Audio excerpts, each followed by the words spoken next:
Hey guys, tonight we climb aboard something cold, creaking, and very much not designed for your comfort. Imagine this, it's 4:17 a.m. and your eyelids crack open. It's literally because the condensation from your breath froze on your lashes overnight. You're in a wooden bunk, not even long enough to stretch your legs. In a cabin shared with 8 other men who all seem to have invented new ways to snore, everything smells like sweat, sea salt, and something you hope isn't rancid blubber. You probably won't survive this.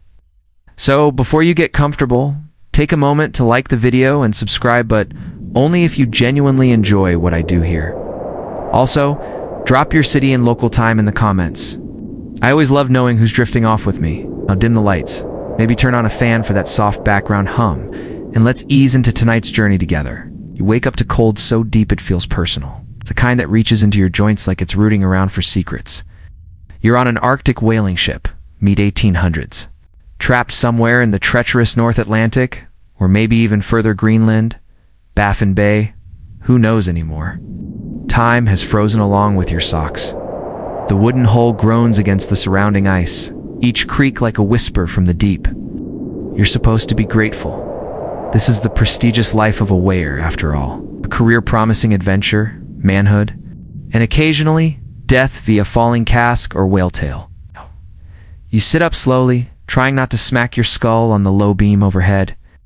The bunk's wool blanket is stiff, laced with frost from your breath, and you realize someone has used your boots as a urinal again. You don't bother to yell. Whoever it was is either still passed out or already topside. And besides, you need their help come harpoon time.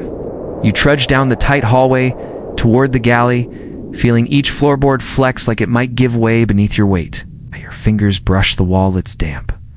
Not from leaks, but from 24 bodies, breathing, coughing, sweating, and existing in an airtight wooden box. Breakfast is being served. Served is a generous word. A tin plate, slapped with hardtack biscuits and a dollop of stewed mystery meat. Possibly pork, possibly rat. Certainly regrettable. You chew and wince. It tastes like salted sandpaper. One sailor jokes, it's the same slab they served yesterday, just flipped over. He's not wrong. Someone pours you tea. It smells oddly like lamp oil. You drink it anyway. It's hot, and that's the only requirement. Outside, the ship's skook is stoking the Tri-Works furnace, the hellish brick oven used to render whale fat into oil. The smoke drifts in through the walls. You taste it before you see it. There's no escape from that smell. Burning blubber, charred wood, and despair. A rat skitters across the table. No one moves. Some guys named the rats. Some bet on them. You named one Admiral Sniff last week. He died in the galley fire. Moments of levity are short-lived out here. Above deck, the wind howls, cruel and alive. You haven't even made it up the ladder yet, and already you hear it clawing at the sails. Historians still argue whether these whaling voyages were more dangerous because of nature's indifference or human leadership, as delusions of grandeur. Some say it was the cold. Others say it was the men in charge, men who believed controlling the sea was merely a matter of willpower and yelling loud enough. You grab your coat. The sleeves are stiff. It never really dries anymore. And your boots, well, they're now a little warmer, thanks to their preheated status. You slide them on, trying not to gag. You step into the wind, to immediately wish you hadn't. It hits your face like betrayal, sharp, wet, invisible fingers that slap and slice. The deck is slick with frozen brine, and the ropes you're meant to haul feel like steel. You take your position, pulling lines and adjusting sails, all while your fingers protest with fiery numbness. One old-timer mutters that if the cold doesn't kill you, boredom will. But boredom is only a luxury on calm days. Today you're bracing for ice. The lookout calls out something indistinct, his voice whipped away by wind. But the words you catch are enough. Pressure ridge. Your breath fogs the air in front of you. The horizon glows faintly. Sunlight in this place is a rumor, not a promise. The crewmate next to you, Lanky Pete, shares that last week someone's pinky fell off. Just fell. Frostbite, they said. You ask what happened next? He shrugs. I think the rats got it. That's when the ship shifts sharply. A sound like thunder underfoot. The ice below is alive. It's not cracking, it's flexing. Like something trying to stretch or yawn. The wooden boards beneath you groan, and you instinctively spread your stance, clutching the rail. A rookie sailor slips on the deck and crashes into a barrel of iron tools. No one helps him up. You've all been that guy, and you know he'll learn quicker if he gets up alone. There's no glamour in this life. The romance of harpoons and adventure dies about 30 minutes after departure, and what remains is noise, cold, exhaustion, the ever-present stink of boiled whale. Yet here you are, dreaming of a successful hunt. A single catch could mean bonuses, respect, and slightly better biscuits. And besides, what's the alternative? You go back home, to your dirt floor, and 3 younger siblings who already took your bed? Out here, at least you have a mission, a purpose. Even if that purpose is slicing fat off a creature 50 times your size and hoping at dose and tea wake up angry. As the bell rings signaling the end of your shift, you stagger below deck again, where the stench of wet socks and blubber smoke welcomes you like an old, rude friend. You lie down in your bunk, curl your knees to avoid a splinter, and wonder what tomorrow will reek of. Probably regret. You wake before your body wants to, mostly because someone just dropped a tin plate beside your head. That clang is the whaling ship's version of a gentle alarm clock. And breakfast. Well, it's exactly what you'd expect. Another helping of hardtack that might predate your grandmother and a slab of salted pork with the charm of old boots. The weevils in the biscuit wave at you cheerfully. You eat them. Protein is protein. The tea is hot this time, but someone forgot to clean the kettle. There's a thin slick of lamp oil floating at the top.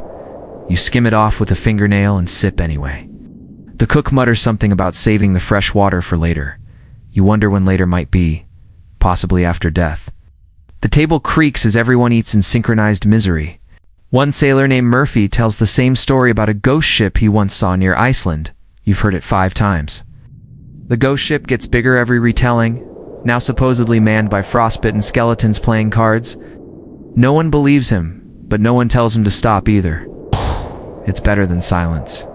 The air is damp, sour, and filled with the rustle of wool clothing and the scratch of unshaved beards. You shift in your seat. Your joints ache from the cold. You've begun to notice your skin cracking in odd places. Knuckles, places you never thought skin could crack. One guy says, if you rub whale oil on the wounds, they heal faster. Another guy says, that's why his hands turned green last season. Historians still argue whether the diets aboard whaling ships were bad due to supply limitations or just wildly misunderstood nutrition. Either way, you haven't seen a vegetable in weeks. Your teeth are starting to feel loose. You don't smile anymore, partly because of morale, mostly because smiling hurts. Salted pork and biscuits make up the core food group. There's some pickled cabbage floating around in a barrel. But it's mostly liquid now, and rumor says the last guy who ate it was sick for days. A few sailors hoard molasses, or dried apples luxuries bought or smuggled. You once traded your only spare sock for a spoonful of honey? No regrets.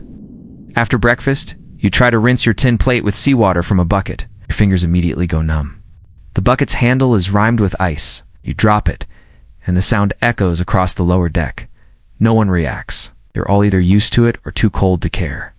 You glance at the calendar carved into the mast with a nail. Some sailor has been marking the days. 47 scratches so far, nearly 7 weeks into the voyage, and you've already forgotten what a tree looks like, or a woman's voice, or bread that doesn't snap. Someone hands you a chunk of chewing tobacco. You decline.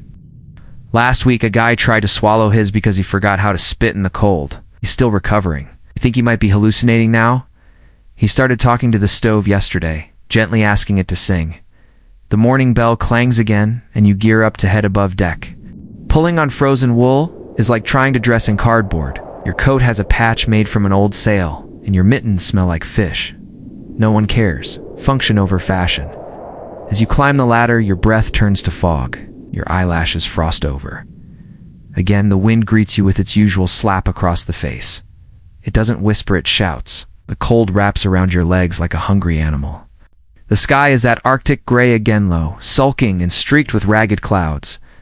The smell of yesterday's blubber fire still clings to the deck. Greasy smoke, thick and familiar, that seeps into your clothes and refuses to leave. You'll carry it with you forever. Even if you survive this trip, the scent will follow you home like guilt. A barrel of drinking water has frozen solid. You help to others try to chip it open with a marlinspike. laughing bitterly when one guy curses the ocean's betrayal. There's no fresh water. There's just melted ice, collected sparingly, and the hope you don't develop something fatal from drinking it. And here's the thing, nobody's really clean anymore. There's no bathing. Just a grim routine of rubbing snow under your arms or changing into slightly less dirty underclothes. The last time someone tried to wash with seawater, his skin blistered from the cold. Still, you all keep going, because the ship keeps going. And so do the whales. Midway through the day, the deck boss announces a minor blessing. Boiled barley for lunch. You cheer, or try to. Your vocal cords feel frozen. The barley is bland, but warm. It's the best meal you've had in a week. You make a note to thank the cook, assuming he didn't add rat meat again. A young sailor named Finch tells you he's dreaming of citrus. He describes an orange like it's forbidden treasure. He even says he saw one once, in a market back home. He pauses, then frowns. Or maybe it was a painted rock. No one laughs. No one's sure anymore. Mainstream history books don't often talk about the mental strain of Arctic whaling voyages. But sailors wrote letters when they could write, filled with stories of hallucinations, breakdowns, and men who simply walked off the deck into the sea one day and didn't come back. Whether it was the cold or the isolation is still debated. You wipe your nose on your sleeve and check the rigging lines. Everything's frozen. The ropes are stiff, brittle. One sailor mutters, "Break one of those and you'll catch a whipping harder than the storm." You believe him? By dusk, you've hauled, scrubbed, chipped, and hoisted your way into full exhaustion. Your back feels like it's been used as a dance floor by drunken elephants. You retreat below deck again, just in time to miss the shift change. Your bunk is calling, not because it's comfortable, but because it exists. As you lie down, you hear someone humming an old folk song, something about roses and rivers. The humming fades as the ship creaks louder. Outside, the wind's still working overtime, clawing at the sails, daring anyone to try sleeping. You shift, adjust your coat over your chest, and prepare for a few hours of numb slumber. If the ship doesn't freeze solid by morning, you dream of warmth, of crackling fires and soft quilts. You dream of a quiet bed in a room that doesn't move, that doesn't groan with each gust of wind. Then you wake, and the bitter truth of the Arctic morning slaps you back into this floating coffin. Boots on, coat stiff again. Curl your fingers into fists just to feel them. The groaning above means the ship is shifting against the pack ice. You take the ladder slowly. One slip, and you'll bounce down to the bilge, like a sack of old potatoes. Up on deck, the sun tries to rise, but doesn't quite make it. It hangs low on the horizon, like it's changed its mind. This isn't a sunrise, it's a dim suggestion. You squint into the pearly light and find the world glazed in ice. Everything ropes, rails, riggings, frosted like an enormous wedding cake built by someone who hates you. The wind is worse today. Slices at your cheeks and peels into your coat like it knows exactly where you're weakest. You cover your mouth with a scarf already frozen stiff at the edges. Your breath makes a wet patch on it that quickly ices over. Your job this morning, chipping ice off the masts. Not because it looks nice, but because the weight of it can sink the ship. One guy lost a toe last season when a chunk the size of a cannonball broke loose. You chip carefully, like the mast might bite. You scrape, you chip. You stop now and then to clap your hands, trying to coax warmth into your palms, but it doesn't come. Cold out here isn't just temperature, it's a personality. A cruel, calculating force that knows you by name. Shout pulls your head around. One of the newer sailors' kid named Jakob slips on the ice and lands flat. He's winded, dazed, and his nose is bleeding. You help him up, even though your fingers protest the effort. He thanks you, barely audible over the howl of wind. You nod, already turning away. Can't stay still too long. Historians still argue whether the daily ice removal was the most dangerous part of Arctic sailing or just the most visible. Either way, it was relentless. If you didn't clear it, it would claim the ship. Slowly, quietly, and then suddenly. The captain makes his rounds, boots thudding with authority. His coat is lined with seal fur. You know because you were there when it was stitched. You think about how much warmer he must be and try not to resent it. Leadership has its perks. You head toward the bow where the lookout stands like a frostbitten statue. His eyebrows are white with ice. He doesn't blink much anymore. Ice ridge forming northeast, he says, his voice low. You nod like you know what to do with that information. You don't. You just work here. The deck shifts underfoot. A soft creak, followed by a sharp crack. Your stomach clenches. You've heard those sounds before, would-be and stressed. Pushed, pressured by the ever-tightening grip of the frozen sea. Pressure ridges are like the Arctic's fists. Ice plates grinding, piling, folding upward like the Earth's knuckles punching toward the sky. They look like frozen mountains, and if you're in their way, they will not apologize. The sound deepens, like thunder muffled through snow. Ship groans, low and long, like it's reconsidering its life choices. Below deck, the carpenter's already muttering prayers. He keeps his tools sharp and his Bible sharper. God helps those who build bulkheads, he said once. You didn't laugh then either. You're ordered to help shift barrels, redistributing weight. The captain barks orders through a wool scarf, his breath fogging around his face like a tiny storm cloud. You and 3 others roll casks of whale oil across the slick deck, muscles trembling, boots slipping. You dare not let go. One barrel gets away from a sailor named Dunn. It slides fast and hits the rail with a sound like judgment. Luckily, it doesn't breach. If it had, you'd be licking oil off the deck to keep your rations from being docked. Lunch comes. Salted meat again. The cook tries to convince you it's different than yesterday's. You suspect he's lying. It tastes like sorrow either way. Inside the crew quarters, a man is carving something from whalebone. Looks like a comb, or maybe a fish. Hard to tell. Sailors make art to stay sane. Some carve, some whittle, some write poetry no one admits to reading. You think about making something, but your hands are too numb today. The ship lifts slightly, a low groan, another crack. Someone mutters. She's grinding again. You pretend not to hear. You've been assigned ice watch for the night. Lucky you. You wrap your coat tighter and sit with your back against a barrel. The sea around you isn't a sea anymore. Solid. Almost. Giant plates of ice float, bumping like old men at a bar fight, slow, angry, inevitable, and the silence.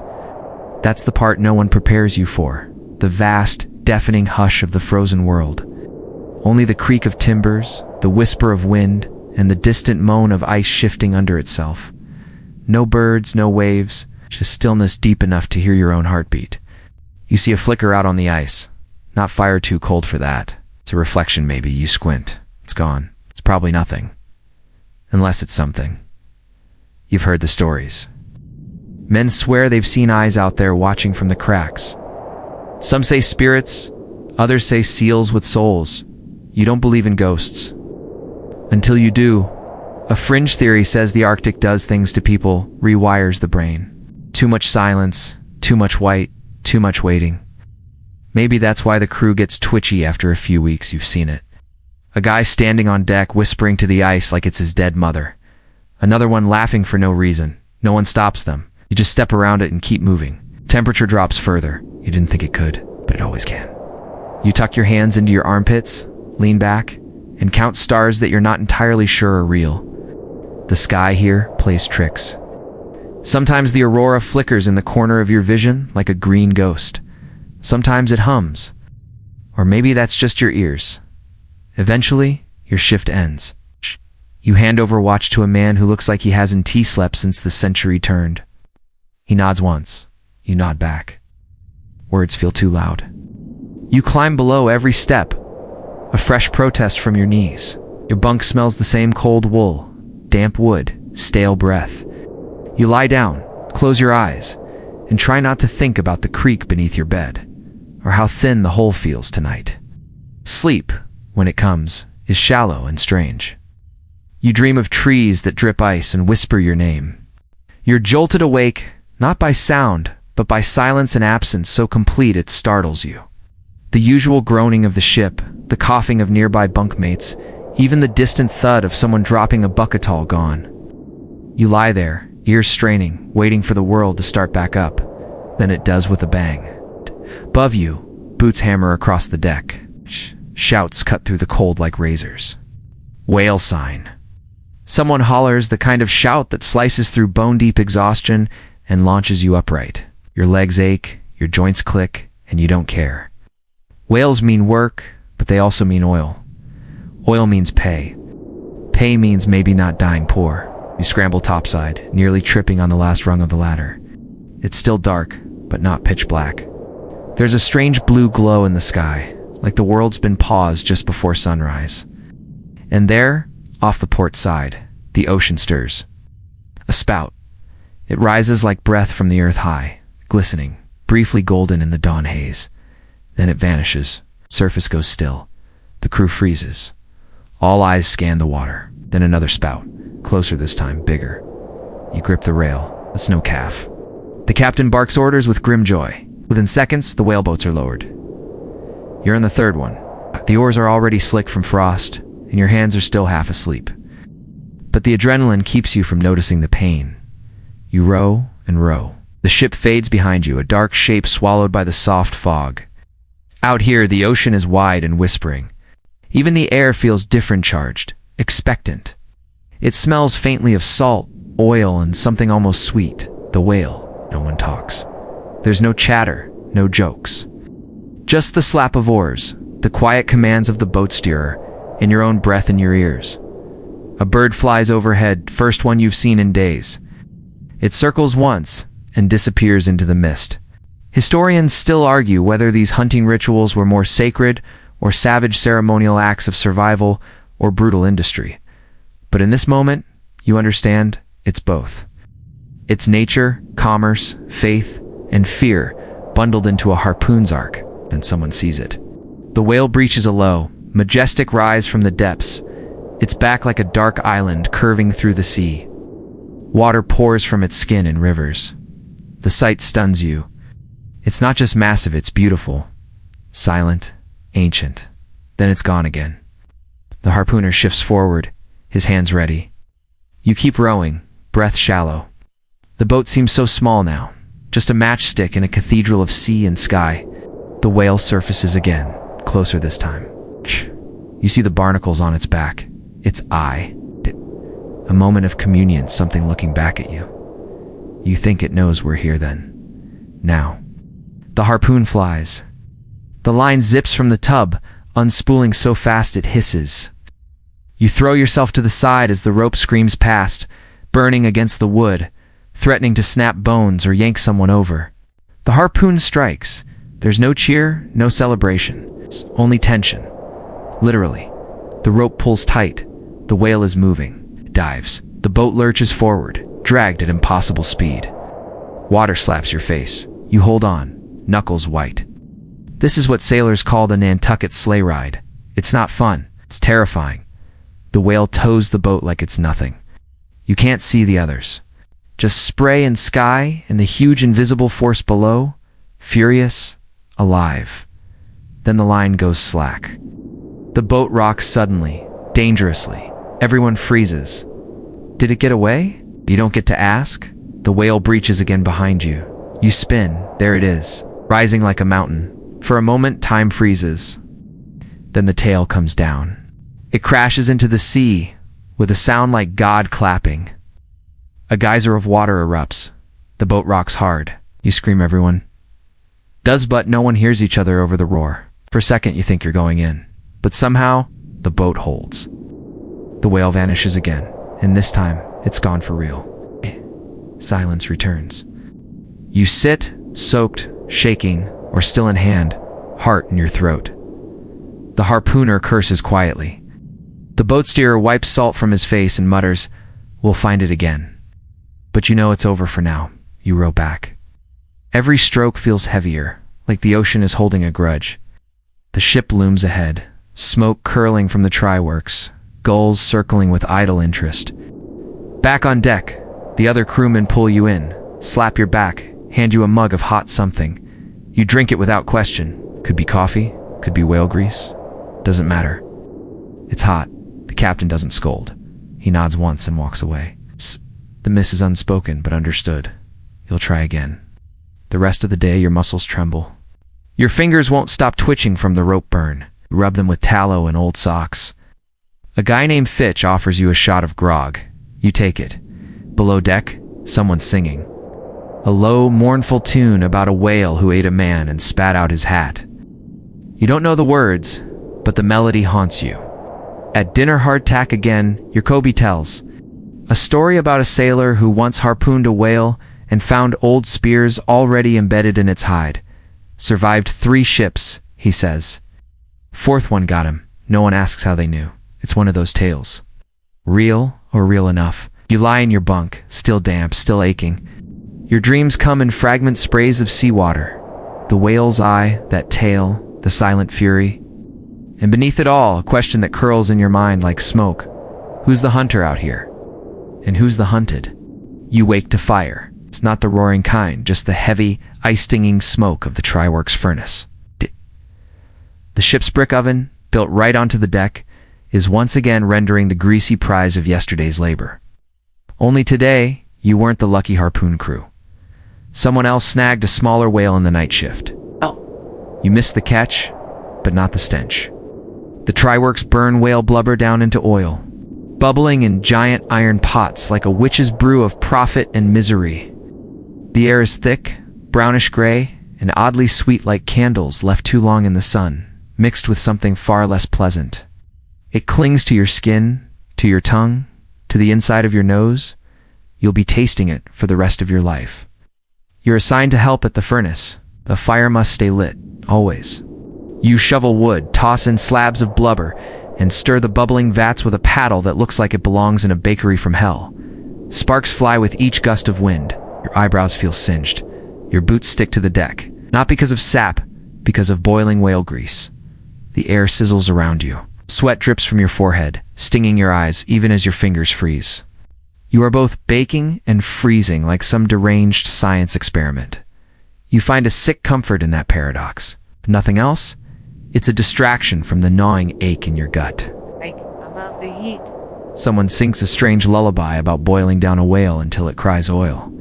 It's not comforting, but it passes time.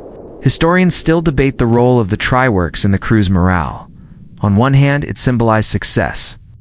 On the other, it was hellish dirty, dangerous, and often manned by those too injured or unlucky to do anything else. Today, you fall into the unlucky category. The work is endless. The whale isn't just boiled, it's flensed, chopped, and fed to the flame like an offering to some ancient greasy god. The steam fogs the sky. The smoke stings your teeth. You think, this can't be good for anyone. At one point, a sailor named Tobin slips near the cauldron. He catches himself just in time, but a glob of hot oil splashes his arm. He curses in 5 languages and spends the next hour with his hand in a bucket of snow. No one laughs. You all know it could have been much worse. The rest of the crew go about their work like ants in a burnt-out, high-focused, grim efficient. You're retold to skim the surface of the oil with a ladle the size of your head. You pull off chunks of flesh, bits of bone, and something unidentifiable, but probably important. It steams, sizzles, and disappears. You don't ask questions, you don't want answers. Eventually, the oil is poured into barrels. Glorious, shimmering, heavy gold. At least that's how the company back home will describe it. To you, it's just weeks of burned hands and coughing. Still, you help seal the lids. There's something satisfying about that final clunk of a cork-driven home. You're given an hour to rest. You spend it sitting on an upturned crate near the ship's stern, staring out at the endless gray. The sea looks solid again. Ice flows, drift lazily. A few gulls circle. One lands, looks at you like it knows things, then waddles off.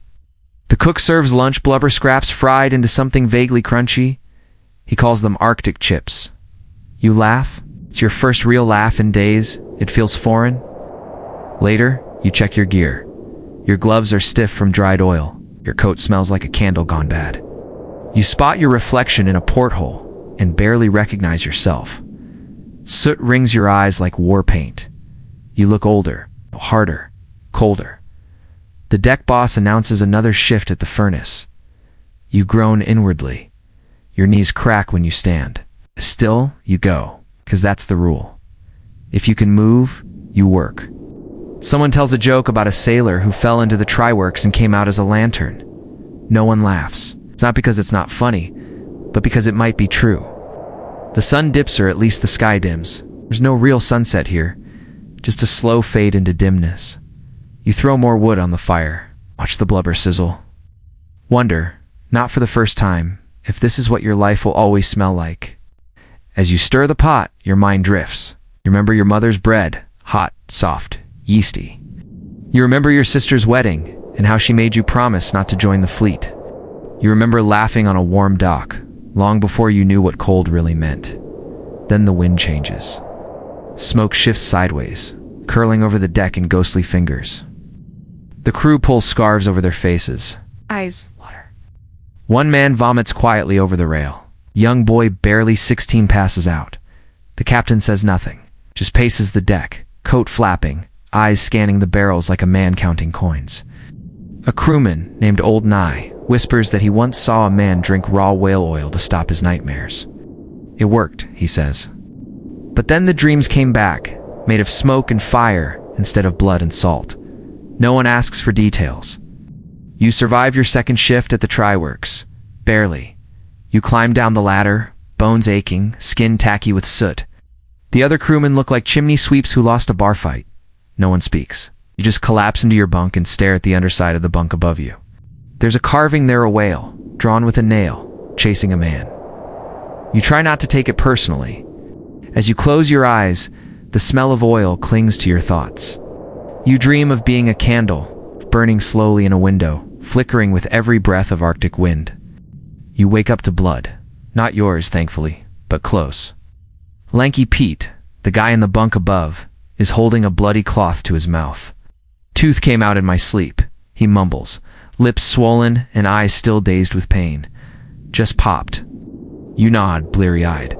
You've heard the stories. Gums swelling, teeth falling like autumn leaves. That's the curse of scurvy, creeping quietly into your body when the last of the lemons are just a memory. You don't dare mention it out loud. Superstition is the only thing stronger than salt out here. You roll out of your bunk carefully. Every joint protests. Your knees sound like dry rope twisting. Your shoulders ached through the night like they were being used for target practice. In your skin it's getting itchy in strange places. Someone said it's from the salt air. Someone else said it's the start of madness. Breakfast offers no comfort. Or biscuits. Or salted pork. It's not the salt that gets you, it's the texture. The kind of chew that makes you question if you're gnawing leather. You think it might actually be leather, soaked in brine and repurposed as food. But you eat anyway. Hunger, as it turns out, has very low standards. The cook tries to lighten the mood. Porridge tomorrow, he promises. You don't believe him. He's promised porridge every Thursday since week 2. It's always a lie. You think he enjoys the power? Someone tries to play a harmonica? The sound is so off-key and melancholy it makes a few sailors groan aloud. One guy just gets up and leaves. The rest of you suffer through it like you suffer through the cold silently. Bitterly, with just a touch of sarcastic admiration. Then it's back to work. You're sent below deck today to help move supplies. That sounds simple until you realize the supply hold is damp, moldy, and crammed with sacks of flour that have somehow fused together into a solid, flowery monument to neglect. You tear open one sack and find movement weevils. Again, you've reached a point where you're no longer surprised. One sailor shrugs and says, "Adds crunch." Make a mental note to chew faster, not slower. Historians still argue whether crews truly understood nutrition or simply hoped that toughing it out would solve everything. The evidence suggests both. Some captains stocked citrus, onions, or sauerkraut. Others brought rum, salt, and blind optimism. You once heard about a ship that brought live sheep. The crew ate them within the first month. The bones were used for carvings and dice. As you hoist a crate of spoiled rice, your back twinges sharply. You wince, but no one offers help. Everyone's hurt. Everyone's tired. Pain is as common as breath out here. Back on deck, the sun makes a brief appearance, just enough to let you know how filthy everything really is. The rigging is caked in soot and ice, the sails sag like tired old ghosts, and the men? The men look like extras from a war film, beards crusted with salt, cheeks hollow, eyes constantly scanning the horizon for something that never comes. One sailor coughs violently near the mast. Blood on his hand. He wipes it off on his coat and keeps working. Nobody says anything. You all saw it. You all pretend you didn't. Dinner is stew, the mystery kind. Could be seal. Could be last week's stew again, just with more water. You dunk your biscuit in and chew carefully. Something crunches. Probably a bone. Hopefully not a nail. Not if someone reads aloud from a Bible. Not because anyone asked, but because the reader thinks it helps. He chooses revelation, which is either very comforting or deeply inappropriate, depending on how much sleep you've had.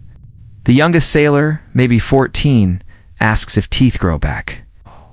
No one answers. You all just look away.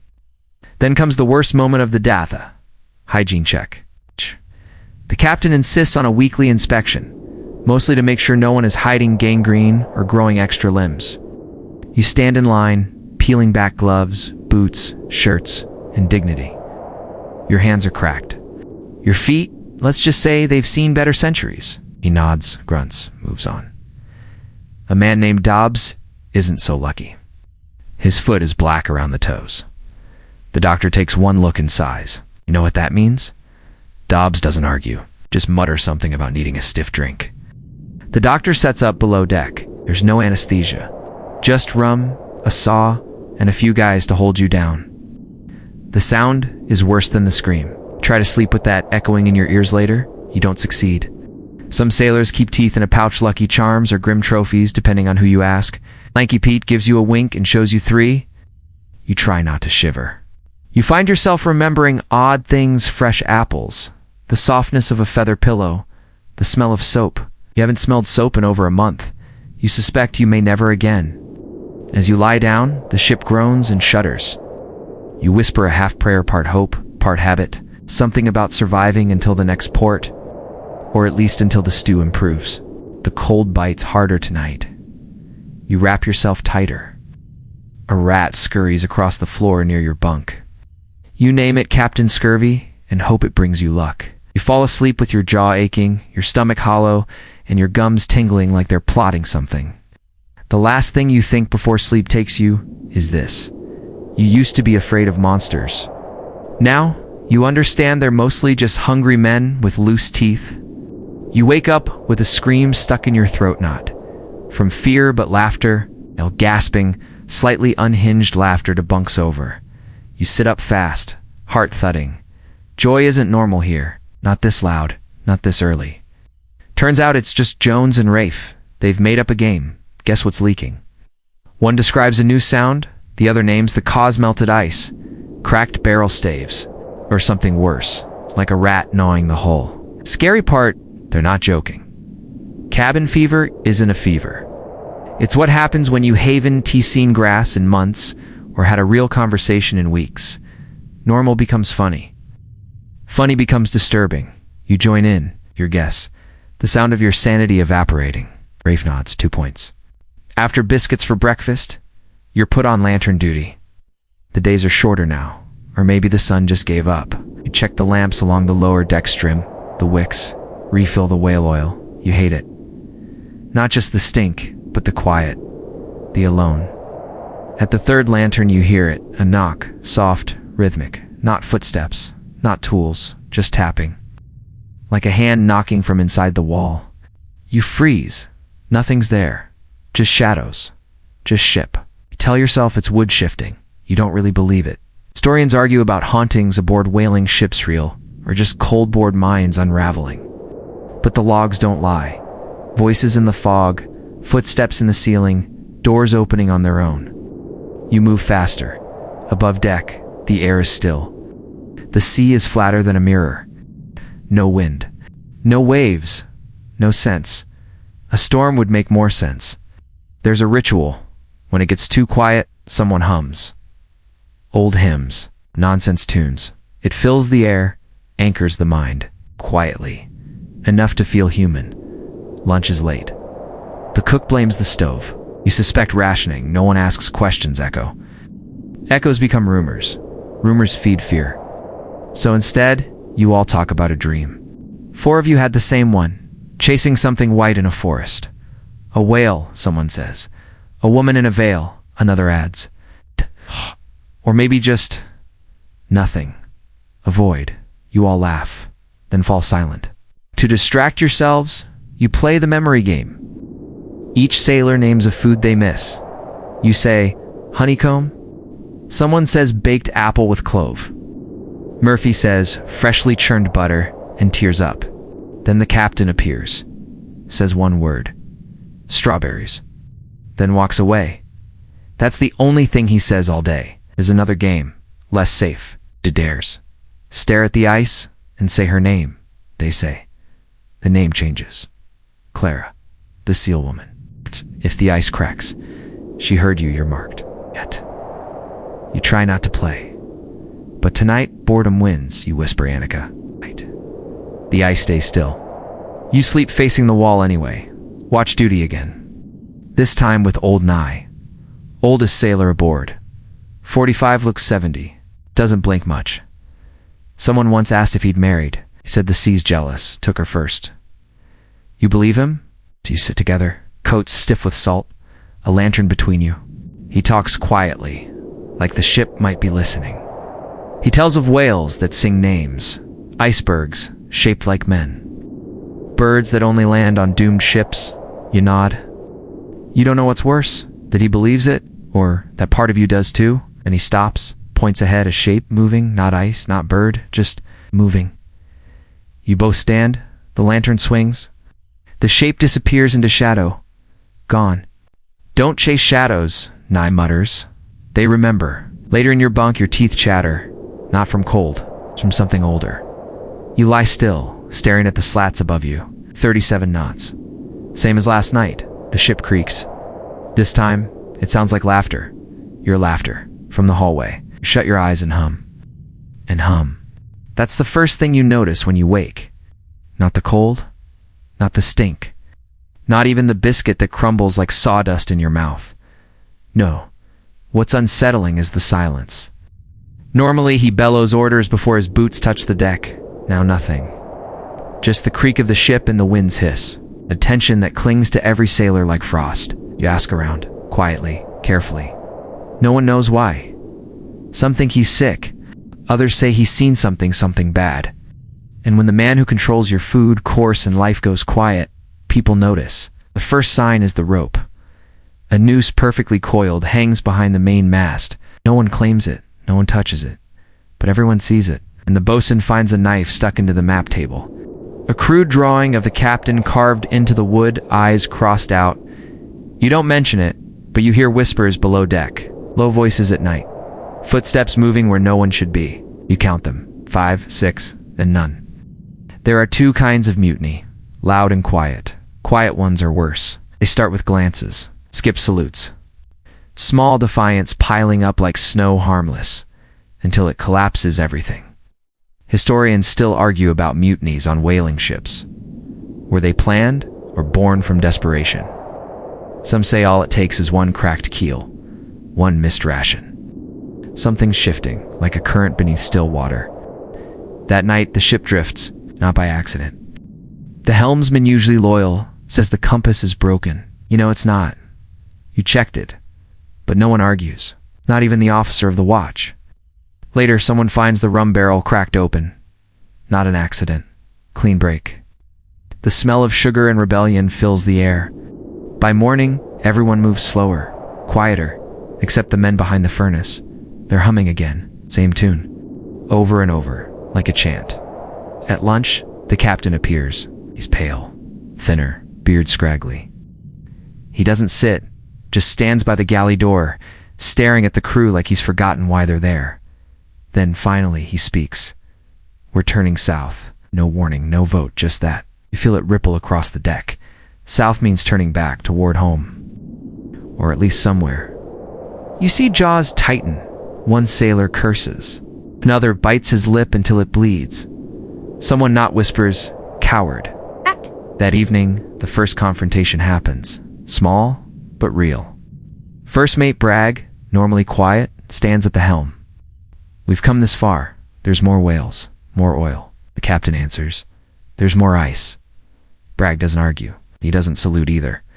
That's when the whispers stop being whispers. Someone throws a knife. Not at anyone, just into the deck. A statement.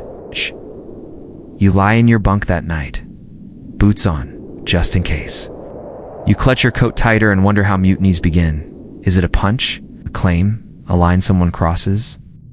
Lanky Pete leans over from the top bunk. If it happens, he says, whose side you on? You don't answer. The ship tilts slightly wrong direction. You feel it. They've changed course again. not south. Just somewhere else. In the galley, the cook now carries a knife on his belt. No one asks why, you already know.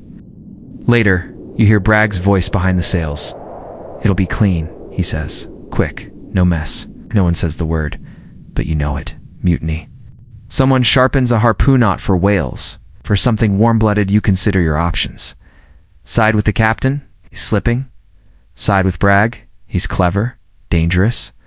Stay neutral, you'll end up between blades, and no one survives that. The next day, fog rolls in like a curtain, thick, silent. It swallows the sea, the sun, the ship. Perfect cover. That night, the bell doesn't ring for watch. No boots shuffle on deck. Silence. Then a crash. A shout, then chaos. You stay in your bunk. You're not brave. Not tonight. Footsteps pound the floor. A door slams. Then laughter, not joy. Something cracked. Wrong, you count to 100. When you rise, the deck is empty. The captain's gone. Bragg stands at the helm, blood on his collar. One eye swelling shut. He sees you, nods. You nod back. No one asks what happened. No one dares. The ship sails on, destination unknown. But now, one thing is certain. You're not just surviving a voyage anymore. You're surviving each other. You don't talk about the captain, not anymore. Bragg stands at the helm now. No ceremony, no announcement, just quiet compliance. The crew looks to him by habit, not trust. He's rough, but the ship stays steady so far. No one asks where we're headed. Maps are locked. The compass needle drifts. Everyone pretends that's fine. Still, the captain's absence lingers in the galley, beneath floorboards, between steps. Sometimes, when the sails creak, you expect to see him on the yardarm coat flapping, eyes wild. But there's only wind and ice. You're on deck duty, watch and repair. Ropes, sails, fittings. All done with numb hands. The canvas flaps like wings in panic. Cold soaked into the wood. Sometimes, when the wind hits just right, the ship shudders not like timber, but like something alive. You see it in the crew hollow eyes, frostbitten fingers. This is normal now. Then, the noise. A low sound ahead, like a church bell underwater. Then, a crack-along, horizontal. The ridge rises. At first, it's slow. Slabs of ice stacking like glass tectonics. Each groans, then jerks skyward. Beautiful. Deadly, Bragg yells. Cut south. Now, the helmsman obeys. Ropes snap, sails strain. They climb the rigging as the ship noses into a narrow lead between flows to narrow. One shift in wind or ice, and you're crushed. You've heard stories. A sailor frozen upright in the ridge like a saint behind glass. It's maybe just legend. You believe it now? The lookout shouts. New ice starboard. You scan ahead, a thin sheet forming. Bragg curses. Trim port sails. Hold wind. Boots pound. Your fingers bleed. Pulling rope. Then impact. Not a crash. A shove. The hull groans. Barrel breaks loose. You duck. The ship lifts left. You grip the rail. Someone isn't fast enough. You hear the splash. Then silence. No one dives in. No. The sea takes what it wants. Later you'll learn his name. Garrett. Tattoo of a cat. Played the fiddle. No funeral. Just one less bunk to heat. The ice loosens its grip reluctantly. Hours pass. You clear debris. The deck's slick with brine and spilled oil. It reeks. You tie a rag over your nose. You've scrubbed worse. Below, someone carves a message on wood. No ink or paper left, says.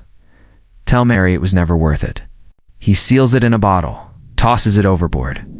That night, Bragg takes roll, his voice firm, eyes cold. We're holding. We push through, no cheers, but no one leaves. You're sent to check the rudder. It's half frozen but moves. You crouch with a torch, breath fogging. The tiller groans like breath. The ship feels alive, tense, tolerating you for now. Sleep comes in snatches. You dream of Garrett reaching through bubbles, of a whale's eye filled with stars. You wake soaked in sweat, just sweat this time.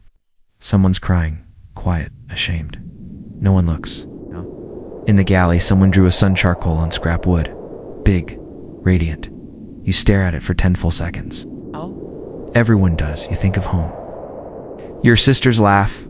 Your dog curled with one paw over its nose. Not your mother's voice. You can't recall it. It scares you more than the cold. On deck, the sky glows green. Aurora coils like smoke. Men stop and watch. Silent. The light dances over the ship, silver and cold. Beautiful. But never just beautiful. Out here, beauty costs something. Bragg stands beside you. For once unsure. It's never quiet for long, he mutters. You nod. Stillness never lasts. The next day, the wind returns. Fierce. Welcome. The ship lurches forward, like an old ox whipped back to work. In the hold, a new sound. Drats. Loud. Scrambling. Urgent. Rats don't panic unless they know something you don't. The rats are louder tonight. You lie in your bunk, boots still on, hands folded, like you're waiting for a priest instead of sleep. They aren't hiding anymore. They scurry boldly down beams through the pantry behind salted pork barrels. It's not the noise, it's the urgency, like they're preparing to flee. You rise, grab your lantern and follow the sound, not curiosity. Confirmation. In the hold, you find them dozens, clustered near the ballast stones, eyes gleaming. Then they scatter, not randomly, toward the outer hall. Then you hear it too. Ack, creak, rhythmic, hollow, not wood. Something else, breathing. By morning, Bragg's already on deck. Everyone's seen it, a crack in the ice stretching across the horizon, glowing faint blue. Beautiful, deeply wrong. Then the sound, not thunder. Not screaming, deeper, elemental, like the world splitting open. The crack yawns wider. Bragg orders a shift west, fast, but the wind has died. The sails flutter, the ship crawls. The ice moves faster. You too, with me, Bragg shouts. Ouch, you scramble into the longboat. Push off. Row hard. You're aiming for a pressure light, a possible gap. Maybe just wide enough to get the ship through. As you row, the ship shrinks behind, longer, towering, just a smudge in the white. The ice groans beneath. Cracks crawl beside the boat. Water slushes quietly. Seals watch from a flow. One slips beneath. Then silence. You reach the lead. It's wider than you expected. Possibly navigable if the wind holds. If nothing shifts. 1,000 ifs. Something moves beneath the surface. Long, smooth, too fast for a whale. No wake, just a ripple, then gone. You were holding your breath. Sailors tell of the seal with no eyes. Some say it's a joke. Others say it's a sign of doomed voyages. Pale, silent, watching. You believe it now. You row faster back. Bragg, here's your report. Says nothing. Sends out 3 more men with poles. They return shaking their heads. Too thin, they say, one wrong move. So the ship stays still. By evening, fog rolls in thick and wet. Can't see past the rail. Sounds come from nowhere. Cough nearby sounds like it came from another room. You're assigned ice patrol. Tap frozen sheets with a pole, feeling forgive. Like a blind man in a whiteout. Then again a ripple. Same place. No splash, no sound. You grip the pole tighter, whisper nonsense, just to fill the space. Then a new sound, not wind, a hum. Soft, melodic. You turn. They're just at the edge of the fog. It stands. Upright, pale, still. You blink. Gone. You say nothing. Who'd believe you? Below deck, the cook serves dried fish. Smells like boots. But it's not salted pork. You eat anyway. But something's off. Even Rafe's quiet. No jokes, no games. Just listening. The ship stopped creaking. That's what's wrong. It's too still. Ships aren't still. Not like this. It's even the rats are gone. You lie down fully clothed, just in case. The bunk feels harder, colder, like the ship sunk deeper into the ice. In the dark, someone whispers, "Do you think it knows we're here?" You don't ask who it is. You already know. You wake to a noise you can't place. Not wood, not wind, something ... wet, like sloshing. But not the kind that comforts a familiar splash of water against the hull, but something closer. Too close? You sit up fast, knocking your shoulder against the low beams. Around you, the others are already rising. Someone swears. Another fumbles with a lantern. Don't wait. You pull on your coat, boots, grab your gloves, and climb the ladder, the cold biting harder with every step. When you breach the deck, you understand the sea is rising. Not a wave, not a storm, just a swelling, massive and slow as if the whole ocean is inhaling. The fog's thick again, but through it you see the ice floes shifting. What was still yesterday now drifts like puzzle pieces breaking apart. Between them, open water. Too much of it. Bragg's already at the helm, eyes sharp, shouting orders, reel in the line, lash the barrels, trim those sails. You leap into motion as the calm is gone. The ship creaks again, but this time like it's woken up angry. It starts to snow, not gently, not beautifully. These flakes fall like ash heavy, thick, fast. They coat the rigging, blur the lanterns, sting your cheeks. The deck grows slick in seconds, or a sailor near the stern slips, hits the rail hard. He groans, doesn't rise. No one checks on him. Not yet. Too much to do. You rush to help secure the barrels, those precious containers of oil, each one worth weeks of suffering. You lash the ropes tighter as the ship lurches. The wind has returned, and it's howling now, filling the sails like lungs expanding too fast. Ice floes slap the hull on both sides. One grinds against you with a sound like teeth on bone. The whole ship shudders. And then, behind it, all you hear it. A boom. Deep. Thunderous. Not overhead, below. Someone yells, "Crack in the under ice," you freeze. That's not supposed to happen. The sea beneath is rupturing. The hidden shelves of Isto's massive frozen plains lying just below the surface are splitting. You hear the shattering travel through the water like a rolling drumbeat. Not just beneath you, around you. Bragg shouts again. All sails now. You scramble up the rigging, boots slipping, fingers numb but moving. The sails snap with the sudden gust.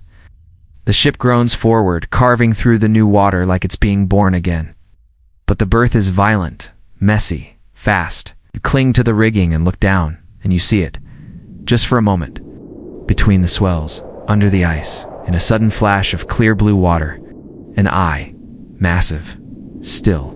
Watching, then it's gone.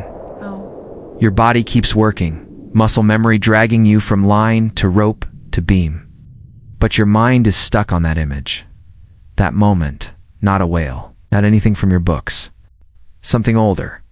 You descend, hit the deck, knees shaking. Someone claps your shoulder.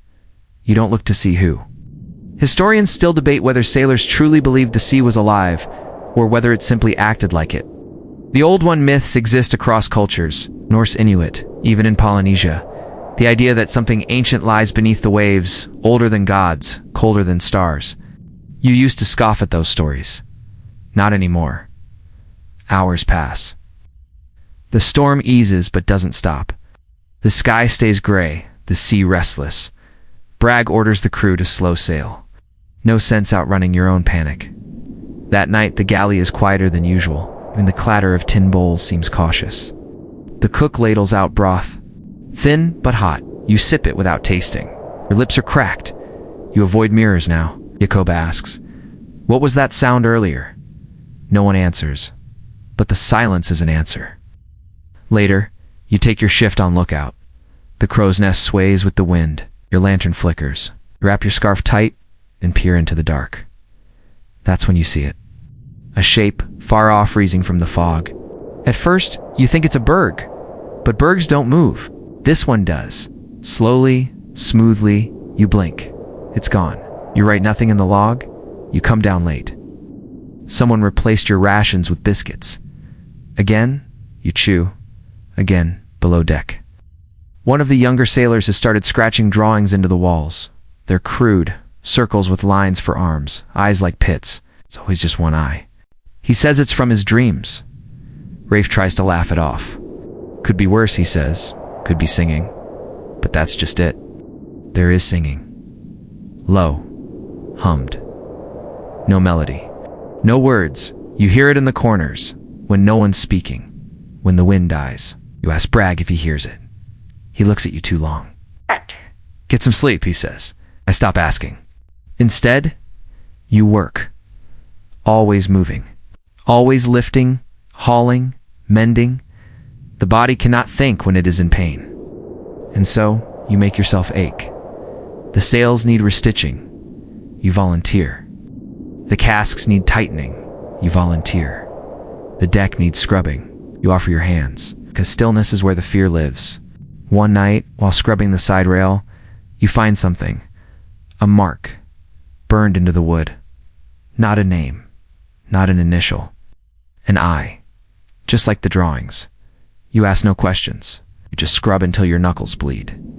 At dinner, a man collapses, convulses, eyes wide, foam at the mouth. The doctor rushes in, whispers follow. Was it the food? No. He saw something. He dies by morning. Bragg orders a burial at sea. The crew gathers silently as the body wrapped in canvas is rolled off the side. You watch it sink. No one speaks. Then a ripple. Not from the body. From below, you'll freeze. Wait, nothing. You return to your bunk that night and dream of cold fingers dragging you under. Of oil lamps floating in the sea. Of a voice whispering your name from the ice. When you wake, your boots are wet, and the door is open. You don't remember leaving it that way? You're not sleeping much anymore. Not because of the cold, though it seeps into your bones with a patience that feels personal. But because every time you close your eyes, you hear it. That hum. Sometimes soft like a lullaby. Sometimes closer. Sharper like something tuning itself in your ear canal. You've stopped asking others if they hear it. Those who say yes get quiet fast. Those who say no won't meet your eyes. Today begins, like most, with silence, frost, and the sound of someone vomiting in the galley. The sick list is growing. 3 men down with fever. One refuses to speak, just rocks in his bunk, muttering about the glow beneath. He won't eat. Bragg's ordered him left alone. Breakfast is hardtack again. You crack a tooth. You don't even curse. Just pocket the fragment like it's part of you now. You've been reassigned to longboat patrol. It's meant to be routine. Row out. Inspect the edges of the ice for signs of weakness or movement, then report back. But lately it feels more like exile. The crews rotate faster. No one wants to be on the water longer than necessary. You and 3 others take the 3rd boat. It creaks beneath your weight. Rafe mutters, "This thing's older than Bragg's nightmares." No one laughs. The water's still. Too still. It's not frozen, but motionless. Like the world is holding its breath. You row no wind. There's no sound but the rhythmic slap of oars. A gull passes overhead. Alone. You follow it with your eyes. It turns once, then vanishes into the fog. Then movement. And you all see it. Far ahead, near the edge of a broken floe, something hunched. Not man, not whale. It's wrong. Still, you pause. The oars float in place. "What is that?" someone whispers. No one answers. It shifts, barely, as if acknowledging you. You row backward. Slowly, quietly, no one breathes. The thing doesn't follow. It just watches. Eventually it fades behind the mist. No one speaks for the rest of the patrol. Historians still argue whether the so-called White Watchers seen in Arctic journals were hallucinations or misidentified wildlife, but the drawings survive. In margins, in logs, pale figures with empty faces, always alone, always near the edge of something. Back aboard, Bragg says nothing when you report. Just a nod, then dismissal. The doctor checks your hands. Says you've got ice burn, recommends whale fat. You smear it on, feel nothing. Later you help unload a supply crate from below. Inside you find a journal. Not yours, not anyone's you recognize. It's bound in old sailcloth. The pages are torn, stained. You flip through. Most of it is nonsense. Scribbles, symbols, but here and there sentences. The water speaks in dreams. The eye opens when we turn back. Don't follow the green light. You close it. Slide it under your bunk. Say nothing. That night, Rafe vanishes. No one sees him go. No one hears a splash. He's just gone. A search is called. You join it. You walk the deck in circles, calling his name. No answer, just snow. In his bunk, a single boot. In his coat pocket, a stone, round, smooth, carved with a circle and a line. You keep it. No one asks why. The next day the storm hits. Winds whip across the deck, tearing at ropes, snapping sails. Snow slices sideways. The sea bucks. Ship groans, shudders, screams. You lash yourself to the mast and work through it. Everyone does. No one has time to think. A barrel breaks loose, smashes a lantern. Fire flares brief. Furious then dies under a wave. A man is tossed overboard. You don't see who. Doesn't matter now. For 10 hours, the storm howls. Then, stillness. Not peace. Just pause. The sails hang shredded. The deck's soaked, battered. 3 men are missing. 1 is dead. His name was Ellis. You remember because he used to whistle. You find his pipe floating near the stern. Bragg orders repairs, but the nails are wet, the board's swollen, everything's heavy with grief. The cook serves thin soup. No one finishes. That night, you dream again. The eye beneath you, vast. A city in the water, built of bone and light, and a voice, not words, just knowing. When you wake, your bunk is soaked. Above you, scratched into the wood, is a circle. No one saw you do it. You don't remember doing it? You go above deck. The stars are out. For the first time in weeks, the sky is clear. You see constellations, Orion, the Big Dipper. You weep. Not from joy, from relief. And then you see it.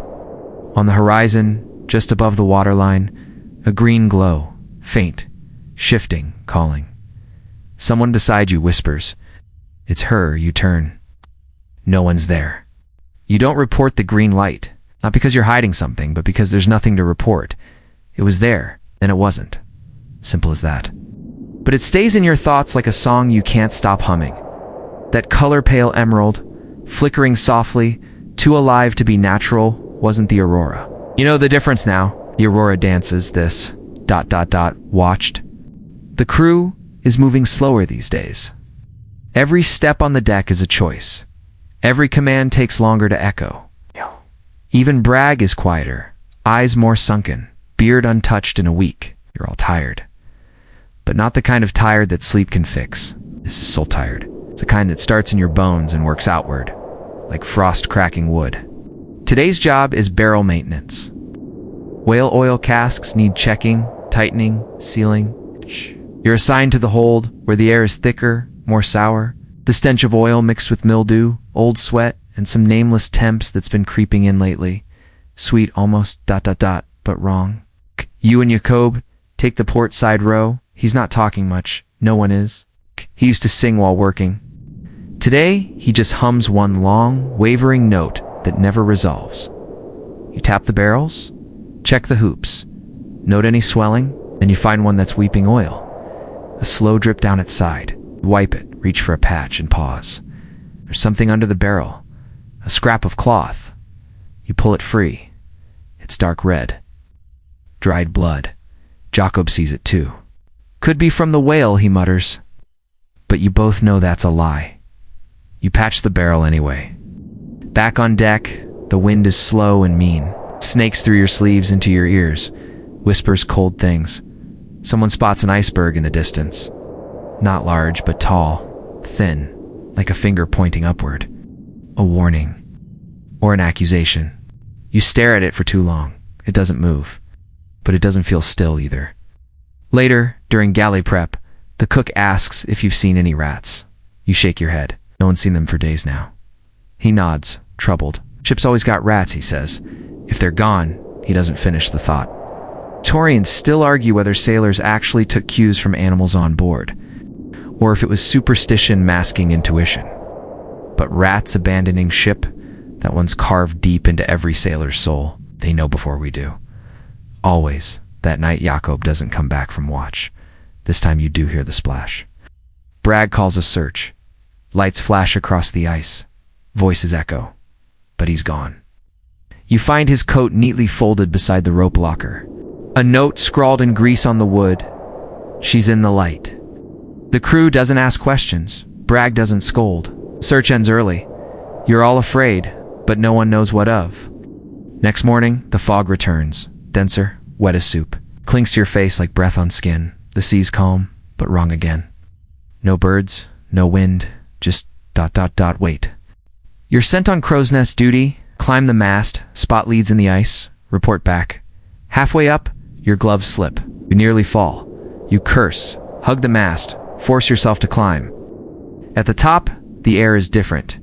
Still, cold, but clear. You scan the horizon. The fog pulses, breathes. Then there it is again. The green light. This time closer. Brighter. Flickering just behind an ice ridge. Moving. Then vanishing. You don't report it. You climb down in silence. Below, the carpenter shows you a new carving on the mast. It wasn't there yesterday.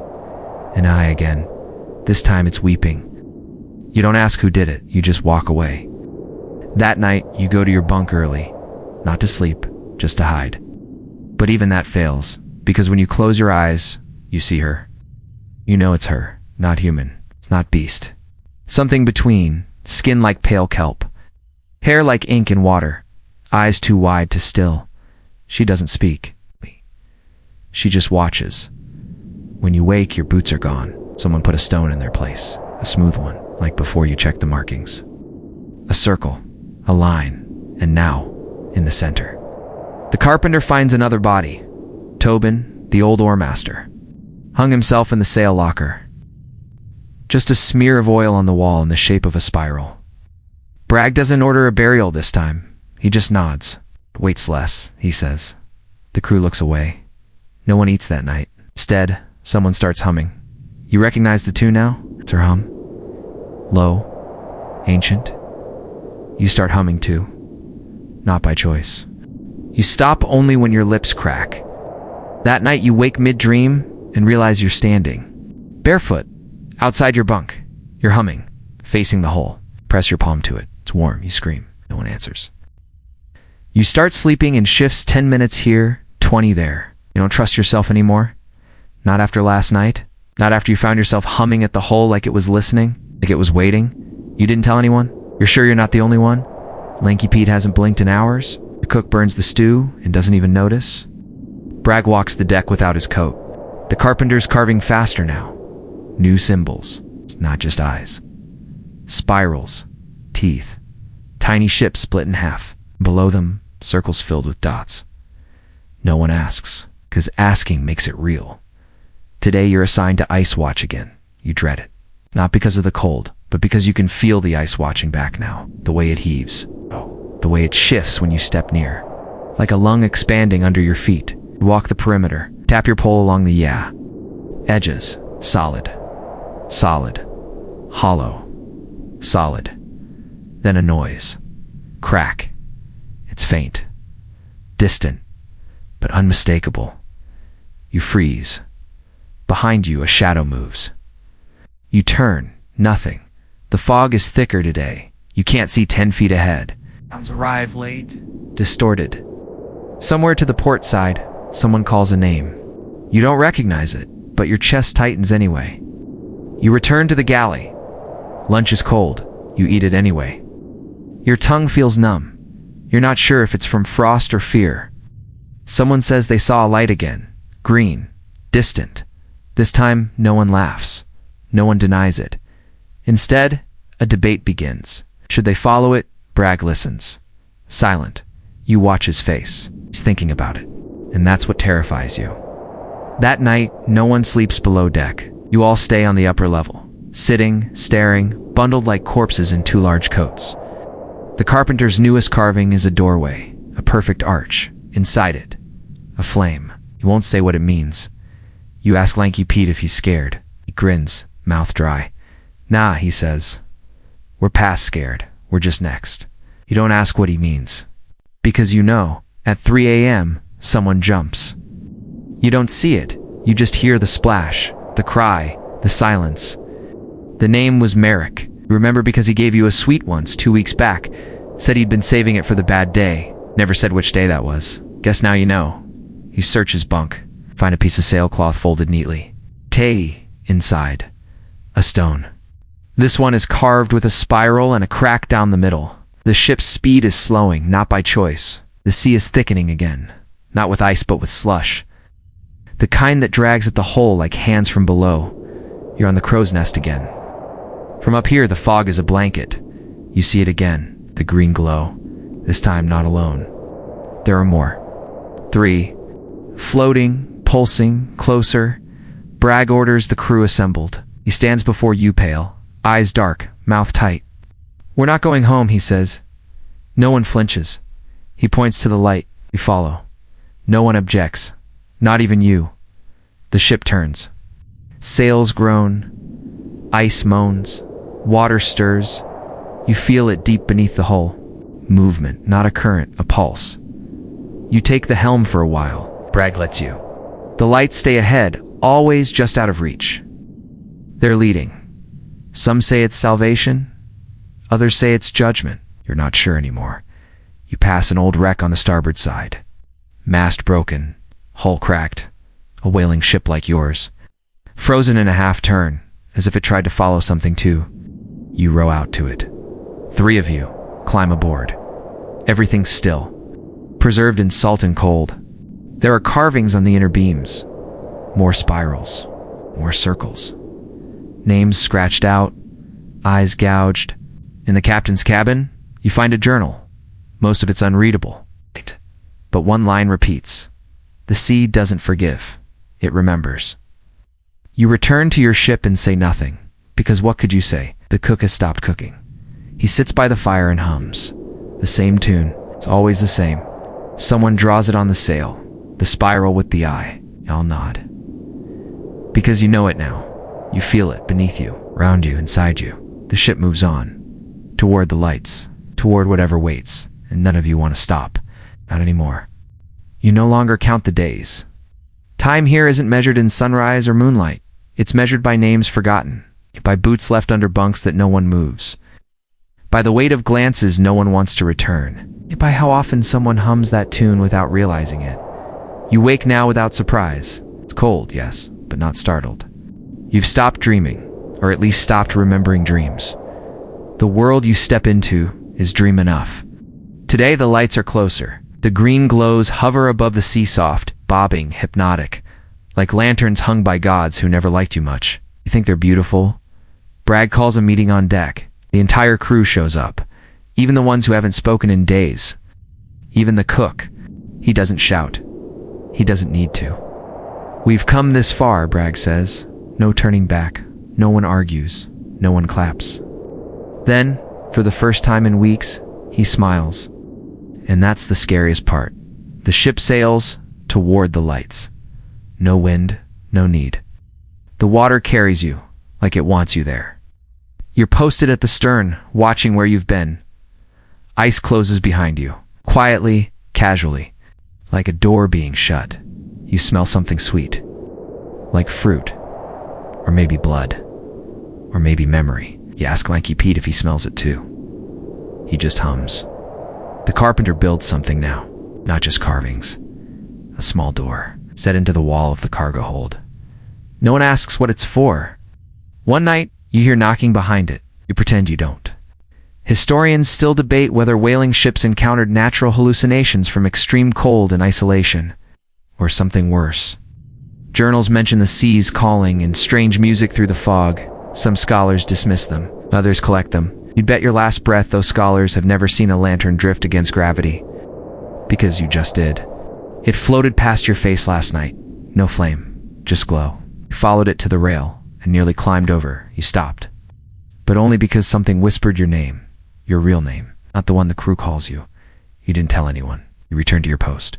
That's what keeps you sane, duty routine. The illusion of structure. Today, the sails move without wind. You watch them ripple. They shouldn't, but they do. The sea is black.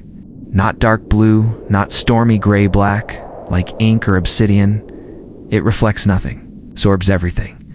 Lanky Pete won't leave the crow's nest. He mutters constantly, scribbles in a small notebook. You climb up, offer him food.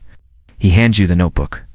Inside are sketches, dozens, hundreds of eyes, each different, all watching.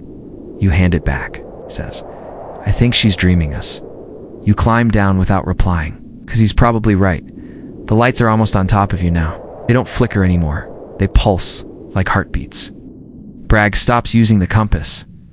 "We follow her now," he says. No one asks who. You all know. Below deck, the humming gets louder.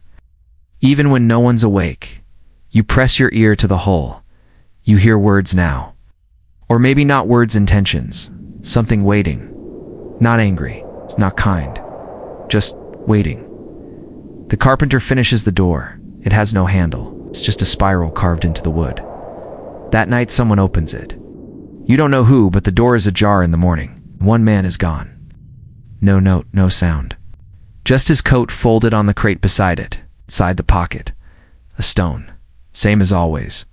But this one is warm. You touch it and cry, without knowing why. The sea begins to steam. No heat. Just mist, rising, moving. It coils across the deck like smoke with purpose. Shapes appear in it. Tall, bent, watching. You blink. They vanish, but not fast enough. You know what you saw? One night, the ship stops. No sails lowered. It just stops. Like it arrived. You all stand on deck, waiting. The green light pulses, then fades. One final time. And in the distance, under a sky so clear it hurts, you see her, rising, tall as a mast, skin like moonlight through ice, hair like kelp and ink, eyes older than time. She opens her mouth, and you remember everything. You fall to your knees. Not because you choose to, but because nothing stands in the presence of what made the sea. You don't remember going below deck. One moment, you were on your knees, staring into her into a tan. The next, you're in your bunk, fully clothed, soaked through with seawater. But your hair is dry, your boots are missing, your fingernails are black at the edges, though there's no soot, just something that stains but doesn't burn. Everyone else is back too, at least most of them. Some bunks are empty. You don't say the names aloud, but you know which ones they are. Their blankets are gone. Their boots are gone. Their voices are gone. But their presence lingers, like the memory of a storm. Your joints feel wrong. Bragg calls a muster. Everyone obeys, including you. He stands at the helm, not because he needs to. There's nowhere to go. The ship floats still. Not anchored, just ... resting, like a dog that's found its master's grave. Bragg looks different, paler, or maybe clearer. His eyes don't blink much anymore. When he speaks, the wind holds still. "She gave us direction," he says. No one asks what that means. He points east toward a darkness that doesn't match the horizon. Not storm clouds, not ice cliffs. Something more like a curtain, a veil. Black, not empty, but full. Full of what? You don't want to know. Bragg says, "We go," and you do. The ship moves without sails. No oars. The water pulls you forward, as if the tide itself has changed course, and you're the only ones it remembered to collect. The fog is gone now, replaced by a dome of silence. The sea doesn't splash. The ropes don't creak. Even the gulls are gone. You realize then, the ocean is holding its breath, past strange things, an island of bones. Long curved, stacked like the ribs of something that tried to rise.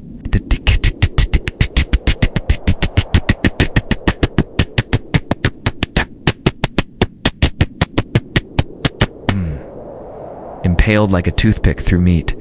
A bell, just one floating on its own, polished and unchained, ringing only when no one is listening. The carpenter starts a new carving. No more spirals. Now it's just a circle. It's over and over. Endless. He doesn't sleep. He doesn't eat. He just carves. You're assigned to the prow. Lookout duty. You stare into the dark for hours. You see lights sometimes. Not green anymore. Now they're red. Faint. Flickering. Like warning buoys for a coastline that doesn't want you there. The cook's gone. No one saw him leave. Oh. His ladle is still swinging above the stove. His apron folded on a hook. In its pocket, a stone. Still warm. You don't check the pattern. You don't want to know. Lanky Pete starts singing now. Not humming. Full words. God. But the language isn't English. Or anything you've ever heard. Still you understand it and you join in. Not because you know the words. Because you know the feeling. The ship enters the curtain. No transition. One moment sky. One moment dark. Not blindness. Not shadow. Just ... Absence. Your lantern still glows. But the light doesn't move, doesn't stretch, doesn't reflect. It's like the world has stopped accepting light. Below deck, the crew changes. Some talk backward. Some walk without touching the floor. One man stands at the wall for an hour with his ear pressed to the boards. When he turns, he smiles. His teeth are gone, but he's still smiling. You ask Bragg where you're going, he says, home. And that scares you more than anything else. You reach the center of the darkness. You know it's the center because the ship stops again. Not docked, just still. The sea below ripples like breathing. Something large swims beneath you. No one looks overboard. No one moves. Then the humming returns. It's time from the water. Deep, constant. Like the sound the world made when it was first made. And then a shape rises. Not a person, not a creature. A place. It's an archway of water, frozen in motion, carved from liquid and silence. Inside it, light. The same green, but behind it. Movement. You don't want to go, you're already going. The ship glides forward. Bragg opens his arms. The carpenter kneels. Lanky Pete weeps with joy. You just hold the rail tight, as if it could save you. The ship passes through the arch. The light bursts, not blinding, but full. And everything goes quiet. Even your heartbeat, even your breath, even your thoughts. Then you're standing on a deck that isn't your ship. The sea is above you, the stars below. And a city rises around you, built from salt, shadow, and songs. You drop to your knees. Because how else do you greet the place that remembered you before you were born? You don't know how long you've been in the city beneath the sea.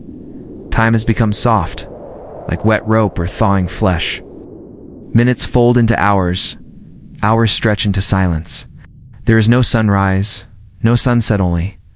The constant, pulsing glow of green light that dances across the bone-like towers and domes made of coral that ice and tea coral. Structures that bend without breaking.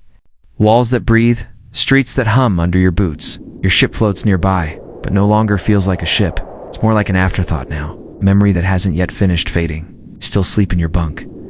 But the wood is warmer than it should be. The ceiling pulses faintly. Sometimes it exhales. The rest of the crew is changed.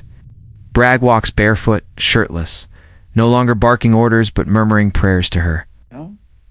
You hear her name now, not in sound, but in the way everyone touches the ship's railing before descending into the water city.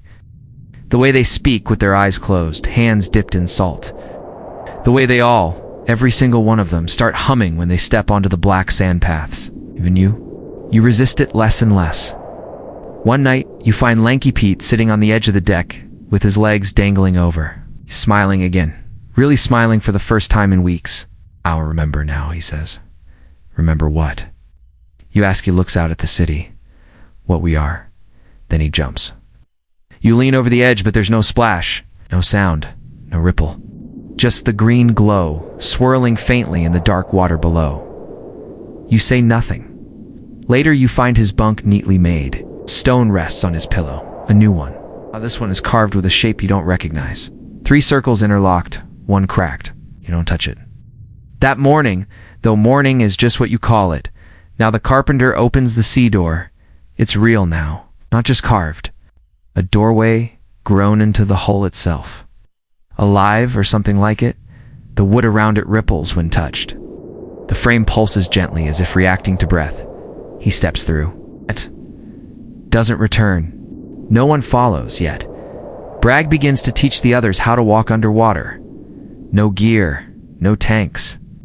Just breathing like it's always been natural.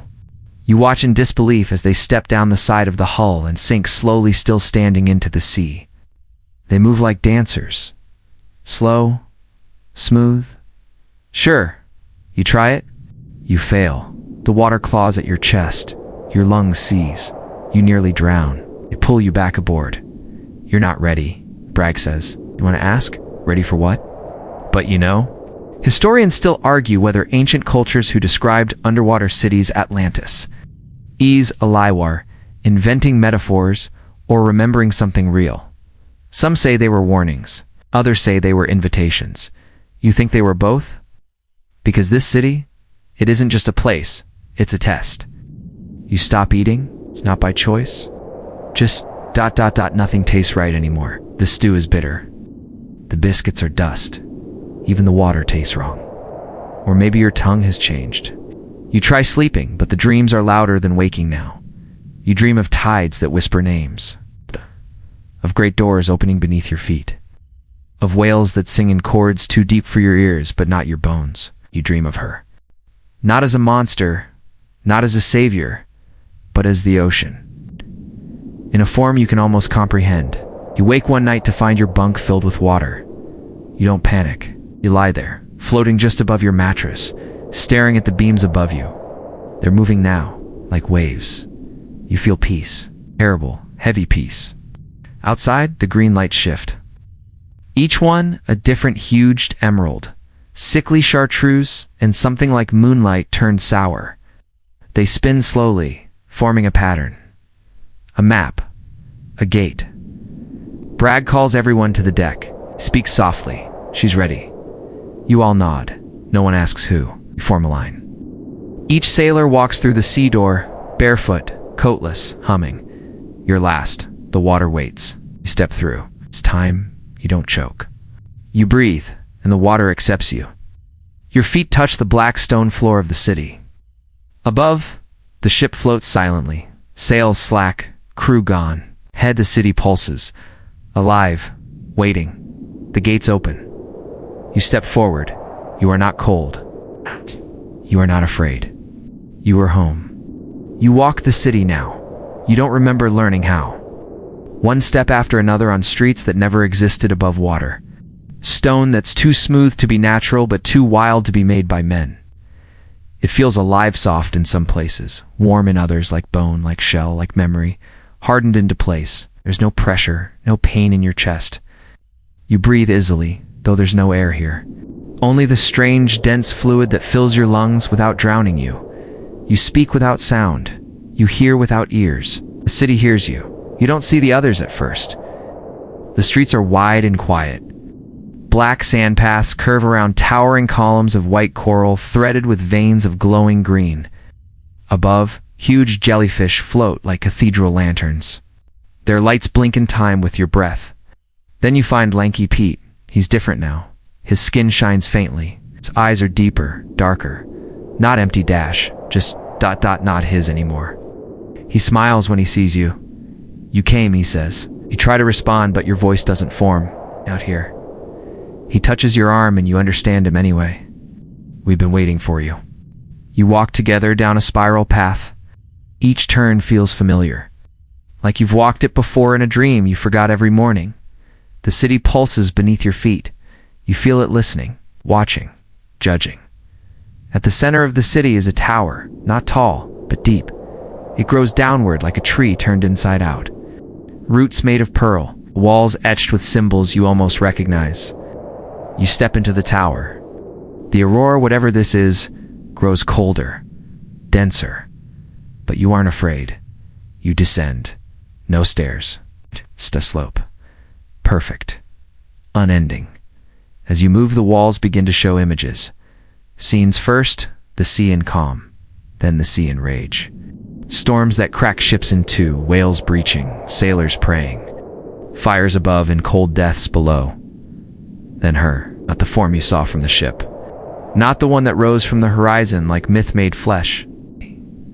This version is older, vaster, a shape behind the waves, a whisper behind time. You stop, your feet refuse to go farther. You feel her. Not her gaze, not her voice, her intention. She is not cruel, but she is beyond kind. She is the cold that drowns and the silence that comforts. She is why the ocean never forgets. Bragg appears beside you.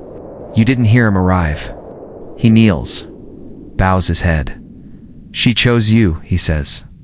You shake your head. He smiles, not in reassurance, in confirmation. She already knows you. The floor beneath you begins to shift. It opens gently like a mouth sighing. You are not pulled. You are invited. You step forward. The world changes. Suddenly, you are above the sea again, but not as you were. You see ships, hundreds, wrecks, whole. sinking, sailing. You see sailors' faces twisted in awe, terror, worship. You see memories, ones you forgot, ones not yours. A child crying into the sea, a woman praying to the tide, a whale circling a city made of mirrors. Then silence, then her, all around you. Not form, not shape, just ... presence. She says nothing, she is. And in that presence you finally remember, not what you are, but what you're part of. You are not a sailor, you are her voice. Her memory, her return, when you awake, you are back in the city. But the city is different now, awake. Lights pulse from every wall, every floor. The black sand sings beneath your feet. The crew gathers around you, Lanky Pete, the carpenter, even the cook. All of them changed. All of them understanding. No one speaks. They don't need to. Because something is coming, or something is beginning, and you are going to bring it. The sea does not end. The sea remembers, and now it speaks.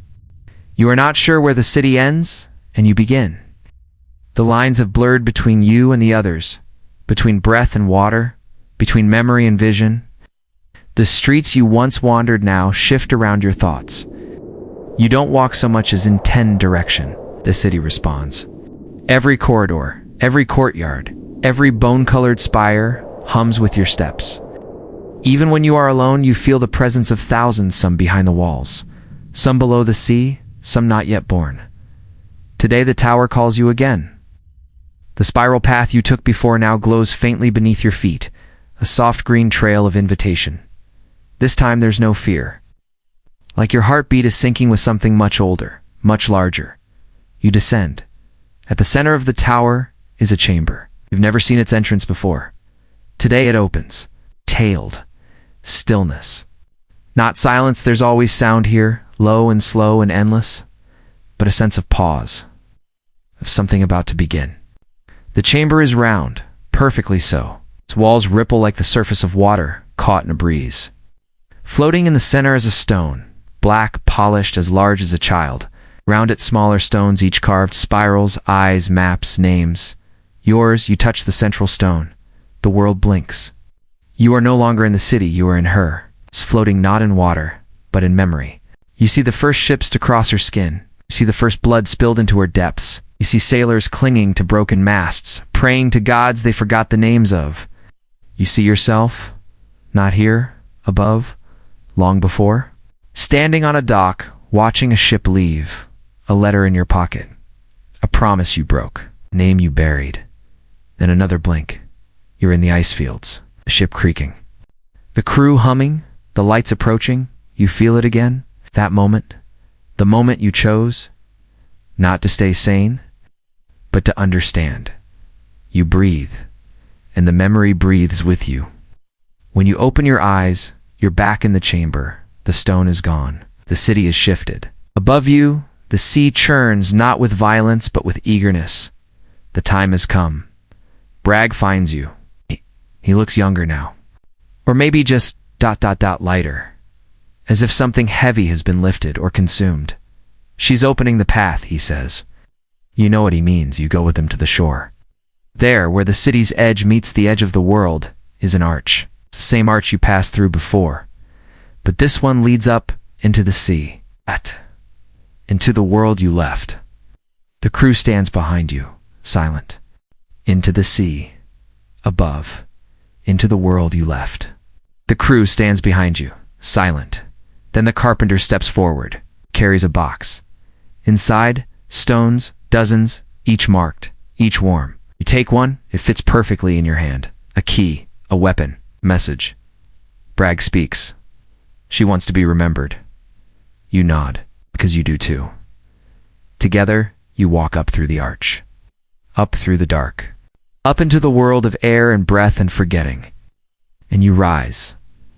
The sea parts, not in violence, in reverence. The surface breaks. You see sky, the sun, clouds, a gull, circling once, unsure. Then you're aboard a ship, not yours, not the old one, a new one, shining, silent, waiting. The crew follows. The ship groans, once, then it moves. No sail, no rudder, just her, heading you're headed to shore. 2 cities, 2 ports, 2 people. You carry no harpoons, no charts, no flags, only the stones and the memory. Because she remembers. And now you do too. You arrive at dawn. The ship glides into the harbor, like a shadow across. Still water silent, slow, dignified. No sails raised, no engines roaring, just presence. The dockhands stare, unsure whether to call it a miracle or a mistake. One steps forward at first. Who would? This vessel wasn't on any list. It wasn't expected. It doesn't even have a name. Then you walk down the gangplank. Alone. You're barefoot. The wooden boards are warm under your feet, though the air bites like early winter. You carry nothing. No pack, no coat. Just the stone in your palm, still pulsing faintly, still warm. The townspeople begin to gather. First out of curiosity, then out of concern. Then because something inside them begins to stir. Something old. Something inherited in blood and bone. They don't recognize you, but they sense what you are. You don't speak, you don't need to. Your eyes tell the truth. You've seen the bottom of the world and returned. Bragg stays aboard the ship. He nods at you from the railing, hands clasped behind his back. The others remain 2 silent sentinels, waiting for whatever comes next. Because now it's your turn. You begin to walk the town. Every footstep echoes with a strange finality, like you're leaving behind one world with each step and entering another. People move aside, some bow their heads, some cross themselves, some just stand there, mouths open, hands shaking. You visit the church first. It's empty. You sit in the back pew, the stone still in your hand. The priest enters, pauses, looks at you, then says nothing. He lights a candle and leaves. The flame flickers once, then steadies. You whisper something to the altar. Not a prayer, promise. Outside you see the sea is still, but not dead. It's just waiting. That afternoon the news spreads, not from you, from them, from the dockhands, from the ship's shadow on the water, from the way the tide shifted in reverse for 3 minutes, from the gulls that no longer land. You hear them whispering about you. They say you walked from a ghost ship. They say your eyes shine in the dark. They say the waves bend around your footprints. All of it is wrong, and all of it is true. You return to the ship that evening. Bragg meets you at the gangway. She spoke. Asks. You nod. She's ready, he says. You nod again. He doesn't ask what comes next. He already knows. You spend the night writing. It's not with ink, but with the stone. On walls, on water. The markings glow faintly in the moonlight. Spirals, circles, maps, stars, warnings, invitations. You sleep on the deck above. The sky turns silver. Below, the sea answers with a breath. When you wake, the harbor is empty. Everyone gone, or hiding, or watching from behind curtains. The ship is quiet, but listening. Bragg gives you one last stone. This one is different, larger, smooth on one side, sharp on the other. This ends it, he says, or begins it. You step off the ship, into the street. You know where to go. The old town hall, the center, the heart. Inside, you place the stone on the floor. You speak the words she gave you. They are not in any language, but the building understands. It groans once and opens. A crack in the floor. Small, growing, not destructive, transformative. A portal, a passage, a mouth. You step back and wait. Because soon they will come, not her. Them, the ones who remember, the ones who followed the spiral, the ones who heard the hum in their dreams. And when they arrive, you'll teach them what the sea taught you. You'll show them what sleeps beneath the tide. They'll understand what you now know without doubt. The sea is not an enemy. The sea is not a god. The sea is a memory. And you are her witness. The days that follow are quiet. Not in action, just silence. It's the kind that drapes itself over everything like a gentle fog. You move through the town as if in a dream. You do not announce your return. You don't knock on doors or answer questions. You simply appear, at the market, at the docks, the old bell tower where the seagulls once nested, but now avoid. People begin leaving offerings outside your door, not flowers or coins, but stones. Some smooth, some rough. Some carved with symbols you recognize, some with shapes you don't. A fisherman lays an oar wrapped in kelp across your threshold. A girl, no older than 7, leaves a glass jar filled with sea foam. One woman places her wedding ring at your feet, then backs away with tears in her eyes. You pick each offering up carefully. You do not speak. The sea speaks enough now. Bragg remains aboard the ship. He speaks less too, but when he does, it's only to ask questions. Do you feel it in your spine now? You nod, and behind your teeth? Yes, again. Good, he says. Then he returns to staring out at the water, whispering a name that none of you can pronounce. But all of you now understand. The ship begins to change. Not visibly, not all at once. But pieces of the wood darken. The sails ripple even without wind.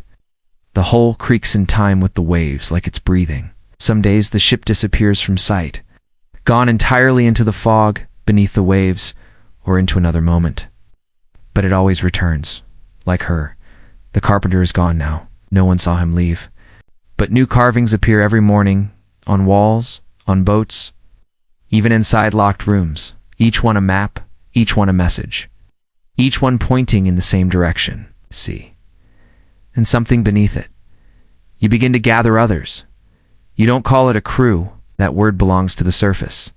This is something deeper. A congregation, a chorus. They find you, these others. From inland towns, from mountains. They arrive barefoot, eyes wide, humming, always humming. You teach them how to listen, not with ears, with bones.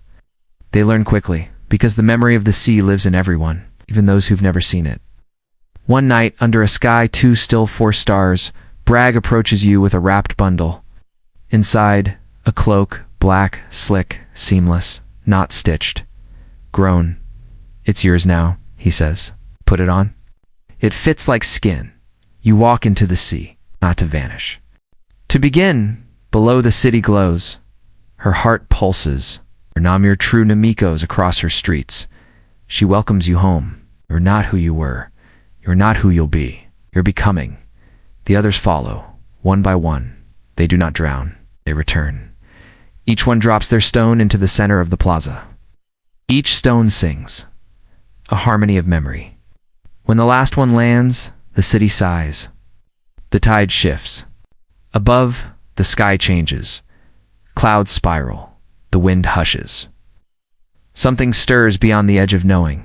Then you feel it. It's time. The ship rises, fully transformed. A vessel of remembering. Sails of thought. Oars of bone. Masts of breath. It waits. You board first. Bragg joins you. No helm, no anchor, just direction. The city watches, then sinks. Not in ruin, in rest. Until the next time. You look toward the horizon. It glows. Not green, not red, but gold.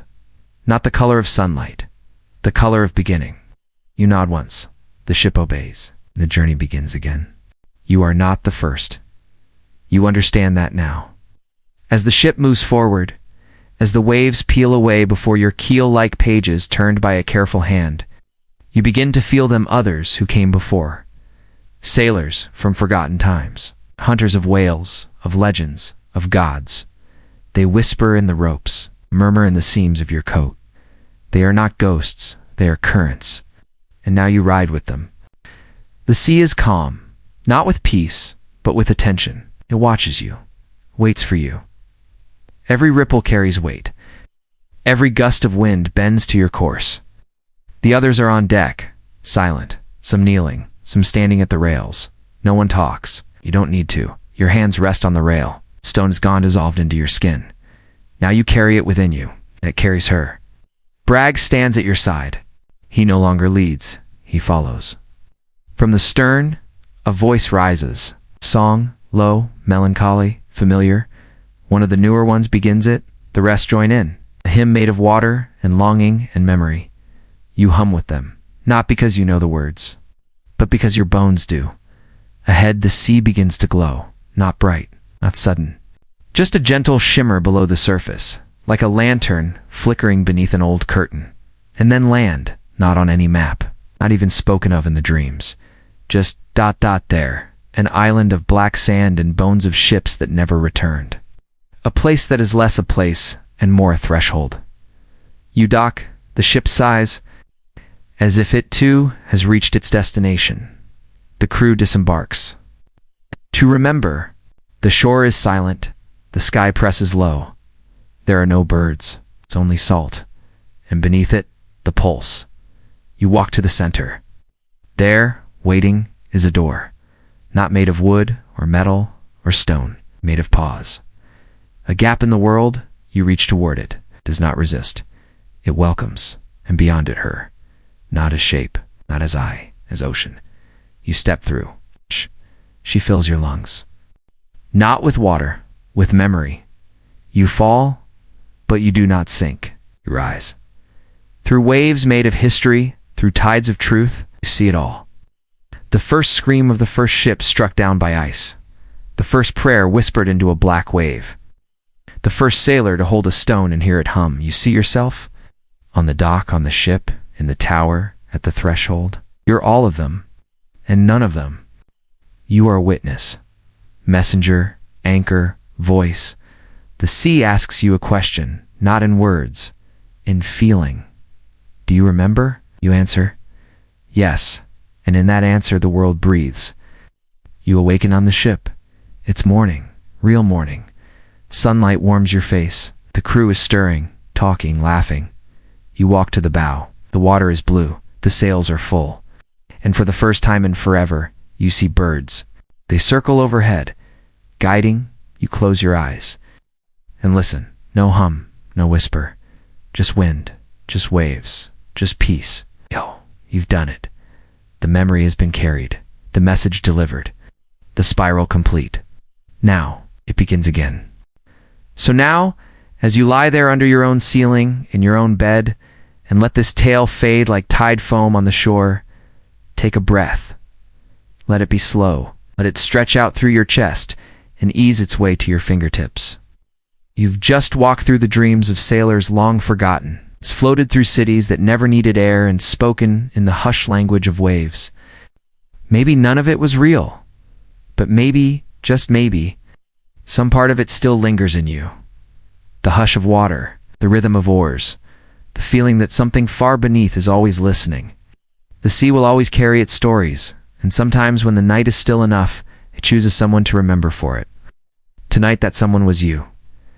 Let your breath settle. Let your heartbeat slow. Let the hush take hold. There's nothing else you need to do. The ship has sailed. The tide has turned. The spiral is at rest. Sleep now, dreamer. Drift gently. You're home.